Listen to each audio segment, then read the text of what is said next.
Map changes. Hello, prospectors. Tess here. Hi, Tess. To give you some time to talk about what has been changed for both our level because the changes are quite big. Okay, we got big changes. This is what we have here is a hidden update to Dev Diary 12. This is a Dev Diary 12 update. It's been tacked on to the end of it in a very sneaky fashion, but we have been alerted of such, and so we're going to read through. Loot and creature tier changes. Before I go into the changes, allow me to state the levels, the state of the levels during CB2. We saw a lot of things happening in our map, some bad, some good. Things like people getting stuck in spaces, being able to shoot through walls, oddities and ledge climbing, and even using said system to get up on the space you're not supposed to get up to. Looking at you, Spuddy. Got his ass. However, what's more pertinent to this post is what we saw happening in the jungle of Bright Sands and pretty much the entirety of Crescent Falls. In the jungle of Bright Sands, we saw players running the jungle over and over, generally avoiding Crescent Falls unless they absolutely needed to travel to that level. The players that did travel to Crescent Falls were almost exclusively traveling to Green Prospect, Starport Admin, Warehouse, Pinnacle Labs, and High Desert. These players also found the creature density in Crescent Falls to be off-putting. This led to the general sentiment of why bother going to Crescent Falls when players could do everything they needed in Bright Sands. Furthermore, since there was only going to be a decent section of Crescent Falls, players were being compressed into a small area, thus exacerbating the issues with solo v squad. Squad camping a warehouse, for example, was going to make things very difficult for solo players from getting any work done in the high desert. In order to understand why this is happening, I need to talk a bit about loot and creature tiers. First, consider the game's difficulty / looting experience expressible as a range from tier 1 through tier 5. For loot, the higher the tier, the more likely you are to find rare items such as portable labs and autoloaders. In fact, some items such as autoloaders can only spawn above certain tiers, tier 4 and up in this case. Bright Sands contain tier 1 through 5. Crescent Falls contain tier 2 through 5. So we have some maps here that I've just like copy pasted. If we go over here, is there anything meaningful that is written on these? Let's scroll. Is there any context? Oh, okay. So here's the context. It's the certain tiers and what exists, right? So this is Crescent Falls, right? So tier 5 was the ship and the jungle camp, and this is the jungle. Tier 4 was jungle. Tier 3 were these two parts that led up to the jungle. This is like dig site and comms, right? Tier 2 was like the other half of the map, and then this was tier 1, right? Okay, that makes sense. We look at Crescent Falls. We have Pinnacle, Warehouse, some of these, odd buildings here. Tier 3 loot in the bottom left, which is like favela and nutrition, right? Down yonder. And then there's also tier 4 in the middle of Green Prospect. That makes sense. Okay. You can probably see why players were avoiding Crescent Falls if they could. Both levels had their loot tiers and creature difficulty adjusted. For release, this is what we're going to be looking at. So Bright Sands will only have tier 1 through 4. I see.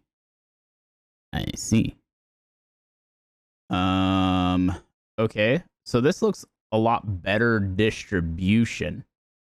So rather than zones, it's more broken up and you have to go to certain areas. I do think that this is better. So this little tier 3 juicer is inside of the cave of dig site. I like this.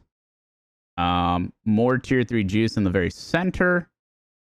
And the jungle's going to have tier 3 with tier 4 at the specific locations, which I think is much better. I think it's much more wise. I'd have to agree with this thought process.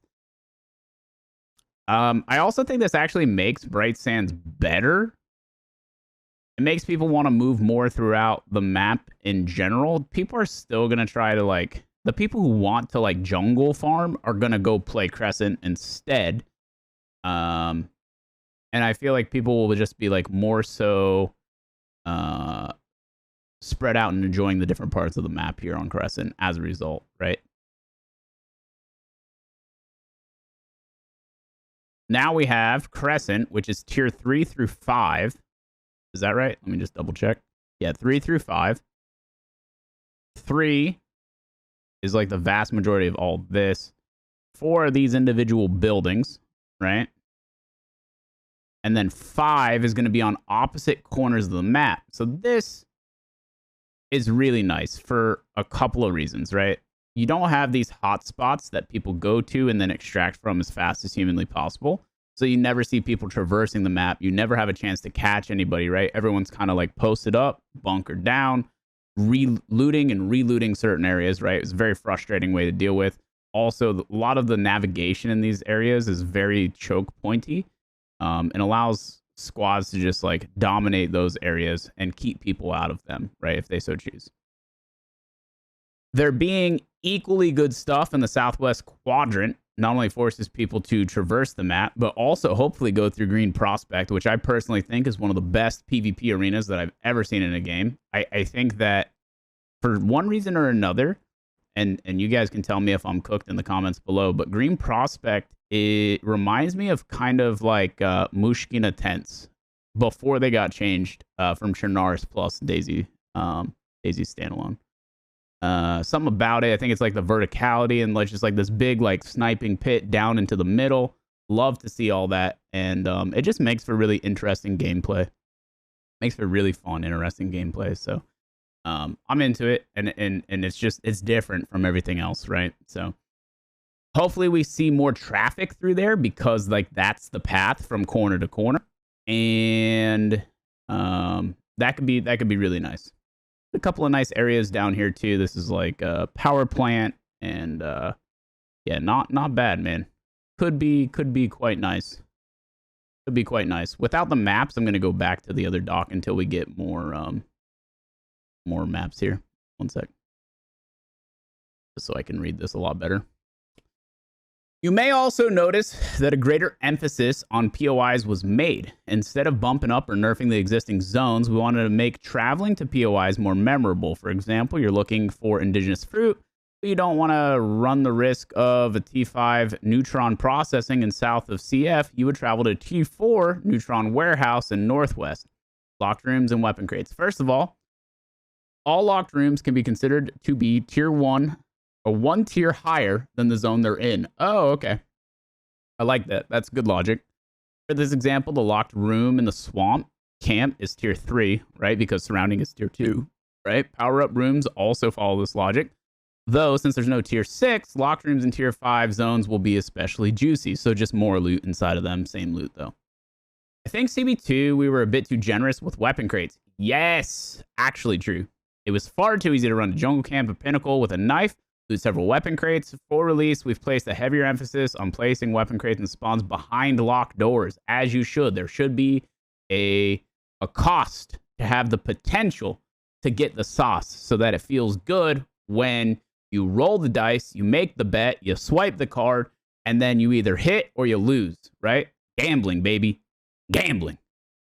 Like with loot, the creature spawns can be expressed as tier 1 through 5. The possible spawns are. So tier 1, Striders, Rattlers. Tier 2, Striders, Rattlers. Same as tier 1, just more numerous. Tier 3 is Striders, Heavy Striders, Rattlers, Mature Rattlers, and Marauders. Tier 4, Strider, Heavy Strider, Rattler, Mature Rattlers, Marauders, but emphasis on the elite spawns, okay? Which is like the gray version of your Strider. Or no. 6 consoles, 10 computers, bunch of fucking wires. Strider, Heavy Strider, Rattler, Mature Rattler. So Heavy Strider is gray, Mature Rattler is gray, Marauder, same as tier 3, emphasis on the elite spawns. So I assume they mean so they just don't call Marauders mature Marauders, the green ones, right? Rather than your normal blue Jeffs. Like the green and orange ones are the elite Marauder, and that's what they're referring to here. I see. So that will exist in tier 4. And then oh no, I lied because right here, Savage Marauder. So what the hell does elite spawns mean in this? I'm gonna see if I can get clarification if Tess is still here hanging out in chat. No, no. Okay. So elite spawns is going to be. I see. I was right. Elite spawns refers to the mature versions. They're just not all called mature. The better marauders are called savage marauders, and then therefore all of those are placed in this bracket of elite spawns. I got you. Okay, that makes sense. Crushers are manually placed and exclusive to Crescent. Okay, that makes sense. For eagle-eyed prospects, you may note that we didn't exactly follow these rules during CB2. The jungle was filled with savage marauders, and there were marauders and creature elites everywhere in Crescent Falls. This has been changed for release. Specific creatures will spawn according to the tier loot or tier changes listed above. If you see something contrary, send us a bug report and DM in Discord. Okay. What to expect? At a high level, we want to push players out of Bright Sands and into Crescent Falls once they hit a certain point in their progression. We still want players coming back to Bright Sands every now and again, but Crescent Falls should be the map that players spend most of their endgame in. Secondly, we want to make sure that all parts of the levels are viable, and we're not putting people off with creature density or player density. So here's what you can expect. Bright Sands will be more defined as the easy map, and Crescent Falls will be catered towards the endgame. So there's a disconnect for this, for me, right off the bat. Just in the simple fact that Bright Sands is a more fun map to play. I don't want to feel like I'm being really pushed at Crescent Falls personally. I still just have a much better time PvPing on Bright Sands because of the maneuverability of the map. I still think Crescent Falls struggles with being a fun PvP environment in a lot of the spaces. Now that there might be PvP in some new areas, maybe I'll feel differently. But I think that a lot of it comes down to the overall design of Crescent that just doesn't allow for players to make outplays. It really handcuffs them. I still think movement on this new map is handcuffed. I also think that with the drill being able to be called into Bright Sands, it feels like there will still be people who do endgame on Bright Sands because of things like the drill and being able to now even maybe exploit an easier player base to try and like knock out the drill. I feel like you have to have some sort of categorization between drill on Bright Sands versus drill on Crescent, and Crescent maybe yields more or provides more. Because without that, I feel like you're kind of crossing your wires. Does that make sense? Loot tiers have been adjusted across both levels. See images above. Most weapon crates and weapon spawns have been moved behind locked doors. Loot behind locked doors and power-up puzzles exist one tier higher than the zone they're in, with the exception of tier 5. There's no tier 6. Better emphasis on POIs rather than sections of levels being devoted to a certain tier.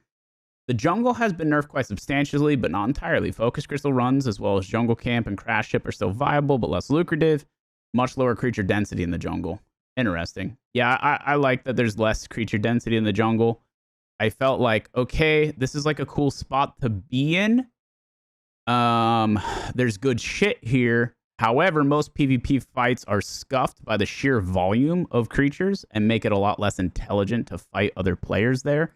I didn't like that. So this is a good change. Savage Marauders no longer spawn on Bright Sands. Okay. That's a huge change. Because they were one of the most egregious offenders of being a pain in the ass in the jungle, right? Overall, creature density has been lowered. Some areas, such as Green Prospect, have had substantial reduction in creature density. Also really good. So Green Prospect being more focused, more heavily focused as a PvP arena versus PvE is big. I love that. That's another great change. Focus crystals have been added to the southwest forest of Crescent. Love that too. Yeah, it's another reason to go farm the shit out of another corner of the opposite corner of Crescent. That's good. I personally think that once you're comfortable fighting marauders, you can dip your toes in Crescent. Bonus. In addition to the loot and creature difficulty adjustments, further enhancements to the routing and Crescents have been made. Poggers. Can I get a poggers? Can I get a poggers in the comment, in the chat? Oh, baby. Beyond the looting experience, the most common complaint about Crescent was the amount of running and funneling happening on this map. Now, when they say most common complaint, are they saying that a lot of people were saying this, or are they saying that I said this a lot of times? Because it could be the second. It could be the latter here. It may be me. I may be the complainer. If you like the funneling, you can blame me, probably. We've decided to open up the routing a bit more so the players don't have to run around huge negative space to get anywhere. These aren't all of them, but some of these routes are up for you to discover and utilize. Pog. After all, one of the high-level goals of Crescent is to reward map knowledge and route planning. I like that, and I don't think we should, like, remove that. There are certain things, like, there are certain Tarkov maps, just for example, because of the comparable, fighting arena, where route planning is super important, and if you don't have good route planning, then you're going to be punished, and you should be, right? And I like that. I like that aspect a lot. That being said, I don't want to feel like I don't have choices to choose from when it comes to route planning, right? So let's go back to the other side and look at some of these routes.